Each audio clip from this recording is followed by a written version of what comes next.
Assalamualaikum warahmatullahi wabarakatuh. Apa kabarnya teman-teman? Semoga selalu sehat dan juga diberikan kelancaran dalam semua aktivitasnya.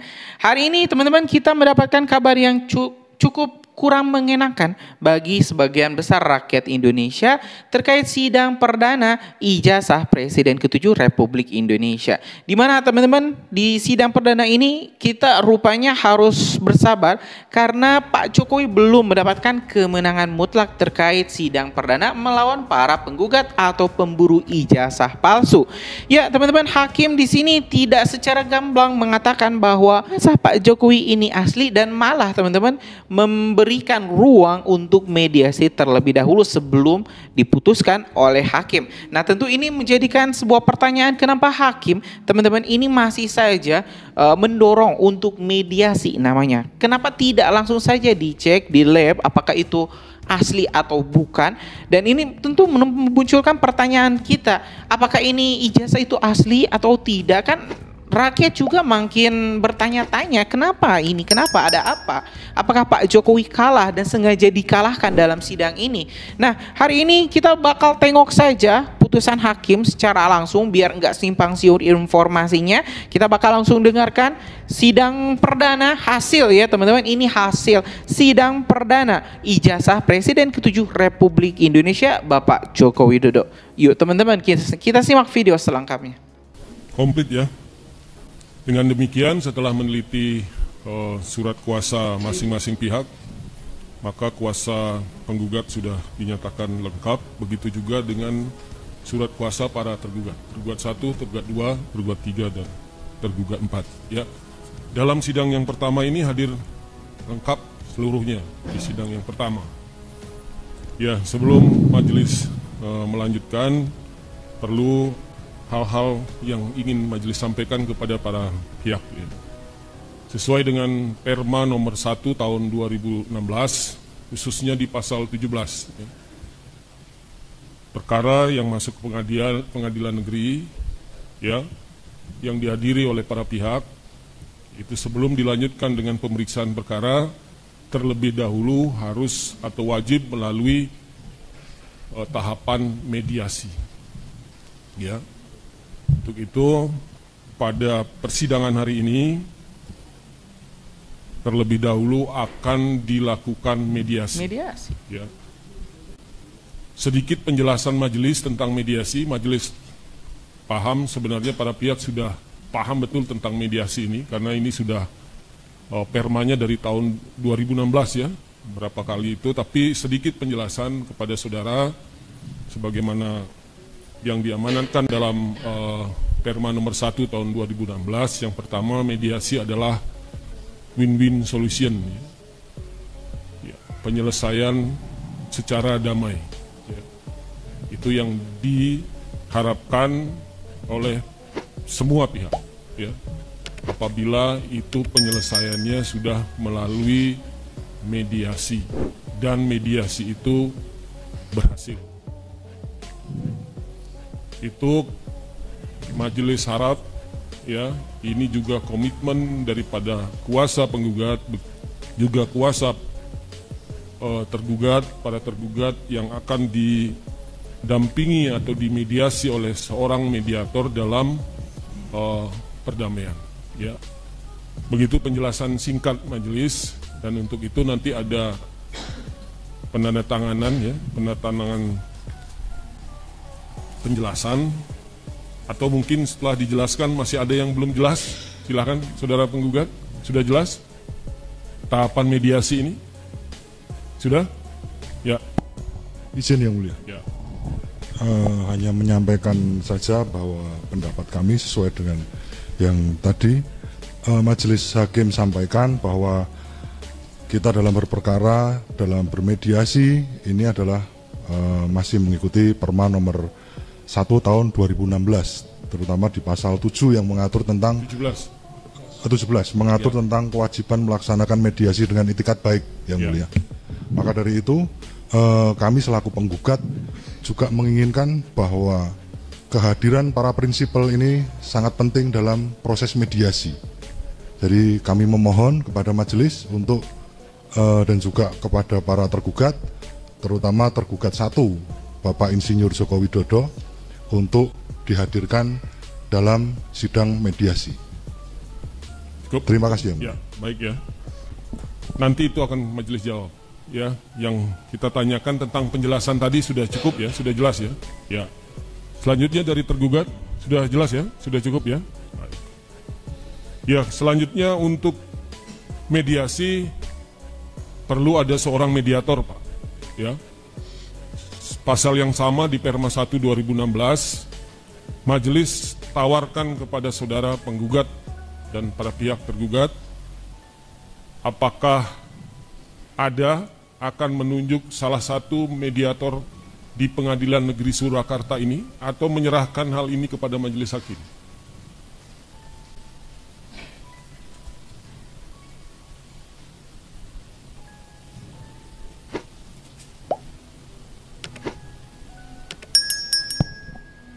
Izin menyampaikan yang mulia.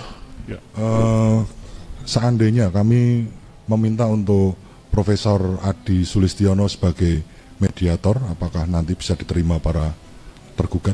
Profesor Adli Sulistiono Adi Sulistiono. akan dicek oleh majelis ya, apakah daftar nama ini, orang yang saudara sampaikan ini termasuk dalam daftar mediator di Pengadilan Negeri Surakarta.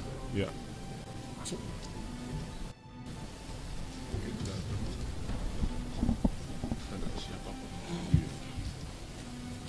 Ya, selanjutnya tergugat.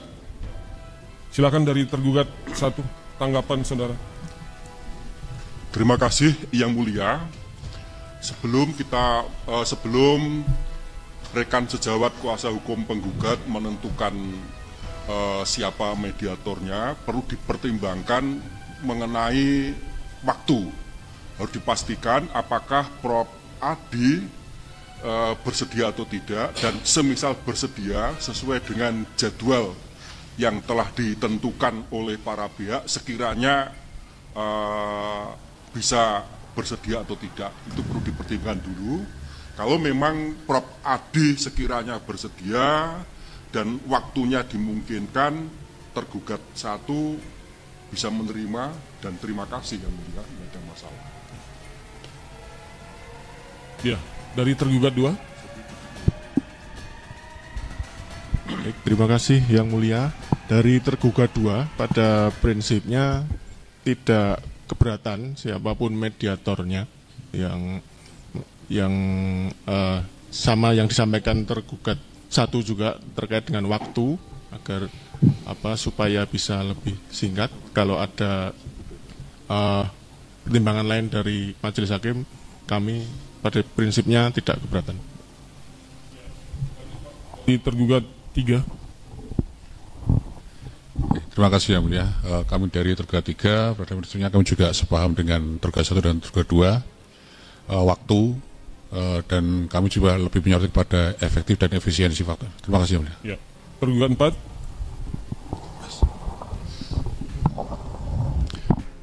Kami menyerahkan sepenuhnya kepada Yang Mulia, tapi tidak sepakat juga dengan apa yang telah disampaikan oleh tergugat 1 dan 3.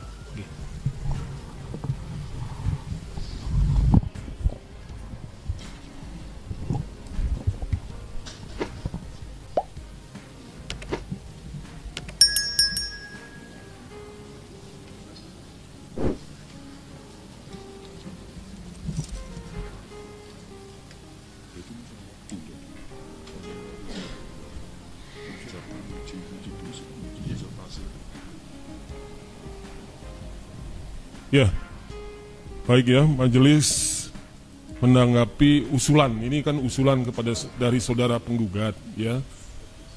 Karena yang pertama itu adalah saudara dulu menunjukkan siapa mediatornya, kemudian disepakati oleh para pihak tergugat. Saudara kan tidak keberatan, tidak keberatan. Ya, usulan saudara tidak keberatan para pihak. Oke. Yang kedua, apakah nama yang bersangkutan, nama lengkapnya siapa Pak? Prof.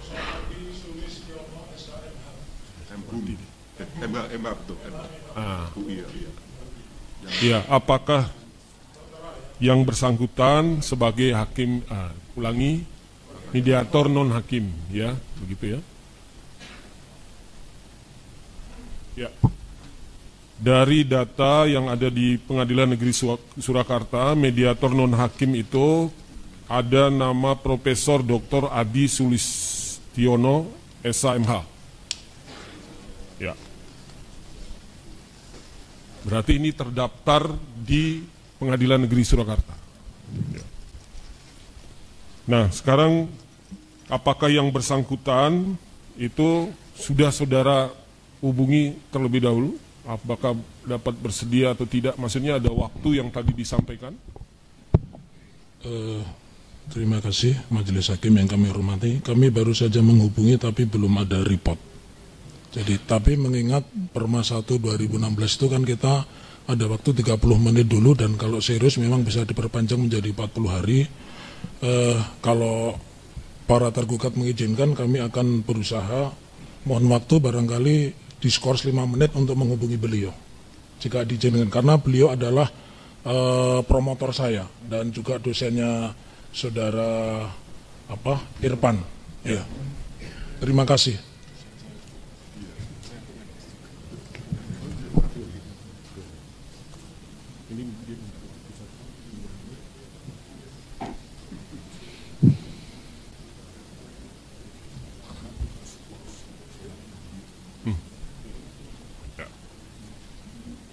Ya, begini ya saudara kuasa penggugat, saudara kuasa tergugat ya.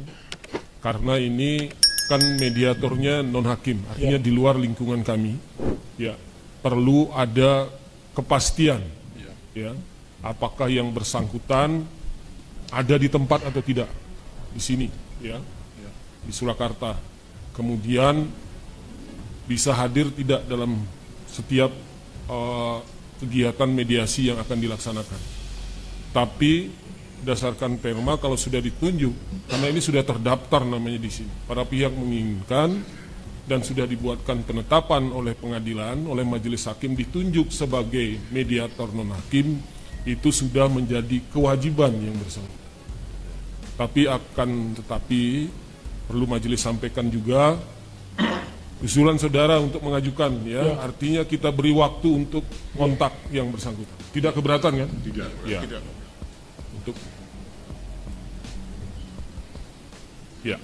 Untuk itu majelis berikan waktu saja, ya. Kita sekalian dengan isoma saja, Pak. Boleh. Ya, sholat kemudian kegiatan lain. Kita kasih waktu sekarang jam 12. Nanti kita tunda atau skor ini sampai jam 1 gitu. Ya. Tapi on time, Pak. Ya. Karena ada kegiatan lain, persidangan yang lain, ya. Hanya ingin memastikan, ya, kemudian para pihak masih tetap memilih yang bersangkutan atau memilih yang lain atau menyerahkan kepada majelis hakim. Itu pilihannya. Ya. Baik, sebelum diskors ada pertanyaan lagi? Ya, cukup ya. Opsi kami kalau nanti ternyata Prof. Adi tidak bersedia, seperti tadi para tergugat menginginkan, peradilan ini sifatnya cepat dan murah, kami serahkan kepada majelis. Begitu ya. Ya. Saudara, sepakat ya? Setuju ya? Perlu sampaikan juga, sekalian disampaikan terkait dengan masalah besarnya honor, karena ini di luar hakim kan ada konsekuensi, supaya nanti kita bisa komunikasikan kedua belah. Ya, itu tadi ingin majelis sampaikan juga berkaitan dengan honor dan lain sebagainya, itu menjadi kewajiban saudara, penggugat dan tergugat para pihak. Kalau yang mediator hakim tidak dipungut bayar, free. Cukup ya? Untuk itu diskor sampai dengan jam 13.00. Sidang diskor. Ya teman-teman, barusan kita telah menyimak secara lengkap sidang perdana ijazah Presiden ke-7 Republik Indonesia Bapak Joko Widodo. Jadi keputusannya teman-teman di sini tidak ada kemenangan. Belum ada kemenangan mutlak bagi Pak Jokowi, dan malah ini hakim mengarahkan kedua pihak yang tergugat dan juga penggugat untuk mengakhiri kasus ini di mediasi. Tapi ya di sini teman-teman Pak Jokowi juga tak terima karena mediasi itu sendiri sudah dilakukan berulang kali. Bahkan teman-teman oleh pihak UGM, oleh pihak Pak Jokowi sendiri kemarin juga sudah dilakukan. Bahkan ketika ini para penggugat ya teman-teman, para pemburu ijazah itu mendatangi kediaman Pak Jokowi sampai berteriak-teriak, ya Pak Jokowi juga keluar dan menyatakan ini buktinya, ini ijazahnya, juga diperlihatkan kepada wartawan. Tapi ya bukti-bukti itu memang tidak cukup untuk bisa menghentikan atau ya menstop isu ijazah palsu Pak Jokowi. Jadi ya satu-satunya langkah terakhir yaitu lewat pengadilan. Tapi ya hakim di sini masih mengatakan ya lewat mediasi dulu lah, jangan langsung putusan hakim. Saya belum tahu apa penyebabnya, tapi yang jelas teman-teman kita bakal terus kawal kasus ini, kita bakal kawal terus sidang-sidang selanjutnya terkait ijazah Presiden Joko Widodo, dan mudah-mudahan segera ada keputusan konkret, keputusan yang berkekuatan hukum. Mungkin itu teman-teman. Gimana pendapat Anda? Tulis di kolom komentar. Sekali lagi terima kasih. Assalamualaikum warahmatullahi wabarakatuh.